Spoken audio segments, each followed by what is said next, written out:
I'm here in Costco. Pagagaling ng work, napadaan ako dito sa Costco. So, konti lang ang mga tao. So, ito ang mga binili ko.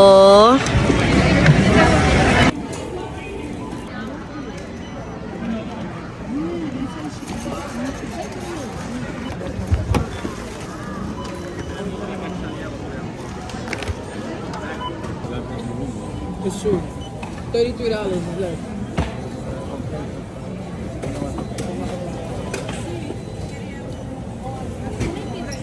Yeah. Is that debit or credit? Tapos na ang aking Costco shopping. Konti lang binili ko. Mga worth $200 lang. Kasi pag nandito ka sa Costco, nako, wholesale kasi ang mga items dito eh. Kung wala kang control, malaki talagang magastos mo dito.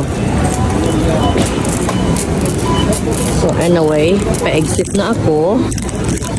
Pag mag-exit ka dito, i-check nila lahat, ang receipt mo at saka ang card mo. Kasi sa Friday, mag-snow ulit sa Friday.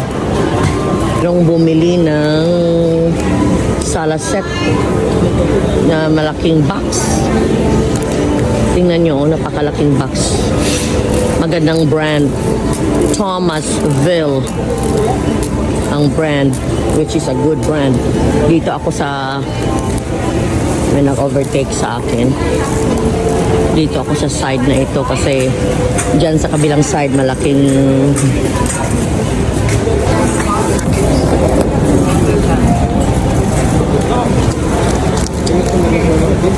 Rihanna. Malamig talaga.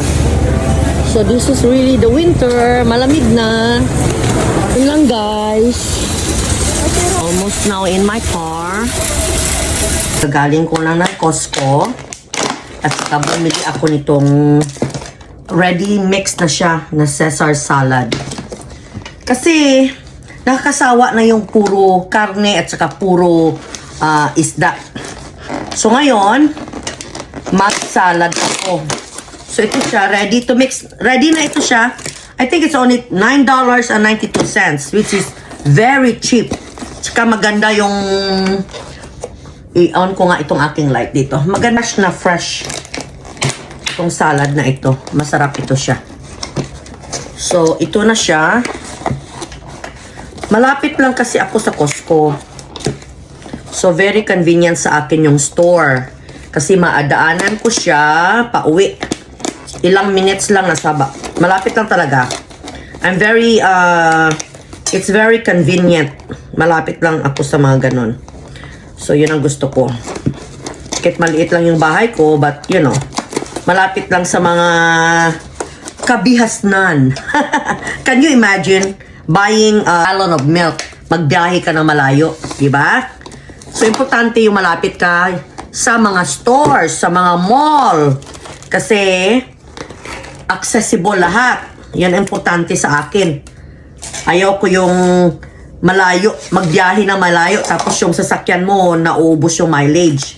So, kahit maliit lang yung bahay, basta importante, in 10 minutes, nandyan ako sa trabaho ko. Yun ang importante sa akin. So, ito yung, mayroon na siyang crotons, saka Caesar's salad na kanyang dressing. Kompleto na siya. At saka nagbili din ako ng rotisserie chicken sa Costco kasi maganda rin ito ilagay sa salad. At saka ang sobra niya, pwede mo siyang ihalo sa fried rice. At saka mura masyado itong chicken sa Costco. Masyado mura. I think, ang narinig ko noon na they're not making money on that. Pero, they're doing it kasi it invites customers na magpunta sa store na yon. So, yun ang narinig ko. So, sometimes sa business, right?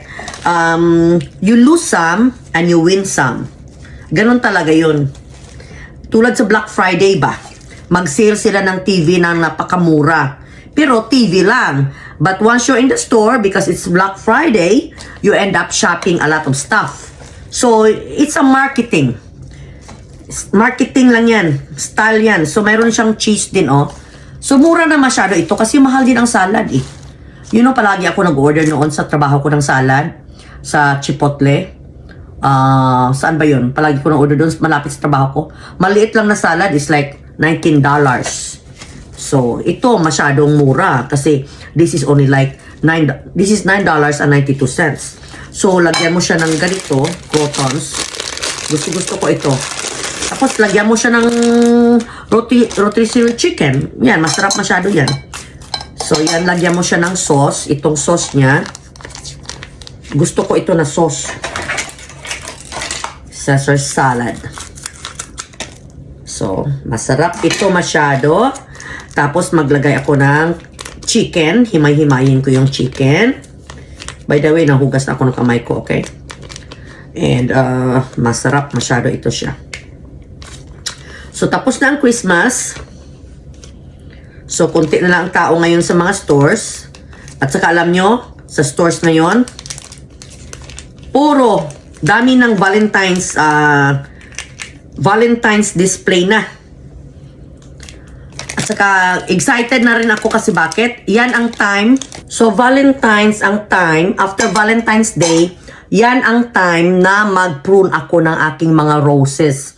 Pwede na akong mag-clean mag-prune ng aking mga bulaklak sa labas.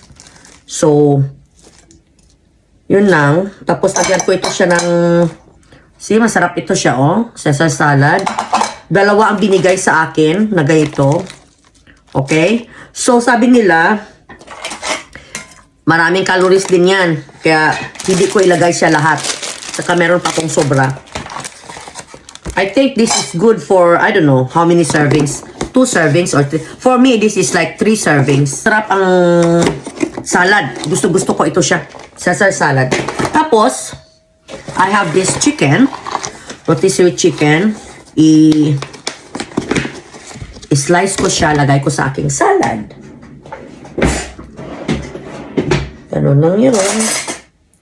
Ito siya. Steak knife. Masarap ito siya. Yun na. So, kamusta naman ang lahat? How's everything in the Philippines? You know, in the Philippines. Ayaw ko lang sa Philippines, masyadong mainit. Dito naman ngayon, sobrang lamig. So, you know what? You just have to adjust, right? Magasto rin mag-uwi ng Philippines, eh. Ang plane ticket is mahal masyado.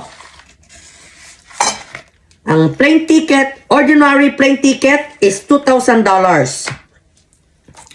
So, mahal. Walang mura na ngayong panahon.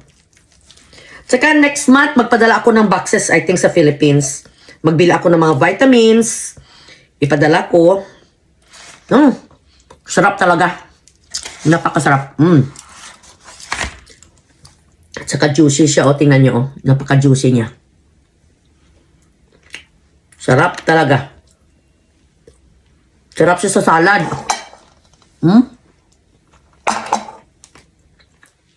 Kasi, ang sobra nito, ilagay ko sa fried rice.